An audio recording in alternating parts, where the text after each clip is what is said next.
For some people, the butterflies of a new relationship are the most amazing moments to remember.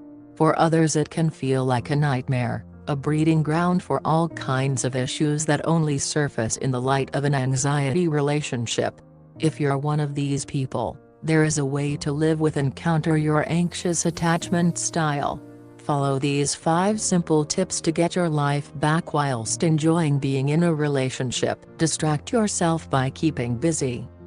The worst thing I remember when suffering really badly was sitting alone, letting my thoughts get the better of me. They would get darker and harder to fight until it ended in a full-blown panic attack. As I managed to come to terms with my problems, I learned that being busy was one of the best remedies. As in most relationships, the early days are all about them. Your friends go to the sidelines as you're loving every second of the time you spend together with Mr. or Ms. Perfect. Time apart is the perfect chance for you to get back in touch with your friends and family and spend some special time with them. Make plans to go for dinner, maybe have a sleepover like you did when you were teenagers. There are also loads of volunteering opportunities if you're someone who likes to give back to the community, or you could even make a start on that book that you've had for ages, or binge Netflix if you never get a chance to sit and chill. Exercise and eat healthily to make you feel happier. Yes, I know I sound like every annoyingly healthy person ever, and you are probably sick and tired of hearing this advice because it's everywhere, but it's true. By exercising, you are releasing hormones called endorphins, the happy hormone. This will help put your mind in a positive place.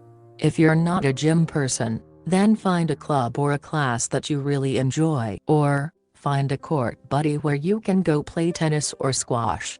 This might even be a newfound passion, and it will focus your mind on other things rather than worrying about what they're up to. Adding some fruit and veg to your plate or snack time throughout the day will feel more positive as well. I'm not a nutritionist, so I don't want to advise here. However, there are so many tips online, and your doctor should be able to point you in the right direction as well. Meditate to become aware of yourself. Okay, this is not me getting all religious on you, I promise, but my next tip is meditation. Most people who have never tried it think that it's not for them, but give it a chance before you block it out. Meditation is all about becoming aware of yourself. When I started, I realized that before I even left for work in the morning, I had already worked myself up into a panicky mess. By meditating for 10 minutes a day, I became so much more aware of my thoughts and feelings, and so I could counter those negative thoughts a lot easier. I downloaded a free app called Headspace on my phone and did the first 10 days, which were free. After that, I signed up to a monthly subscription, but you can just go over the free 10 sessions if you don't want to commit financially. Alternatively, once you know the basics, you could do it on your own. Speak to a professional. This was one of the most beneficial things I did to aid my recovery, seeing a therapist. I'm not great at speaking face-to-face, however the NHS does a fantastic service in the form of an online chat. I didn't think it would work, but I could cry with no one else looking, and when my throat seized up, I could still type and talk through the issues.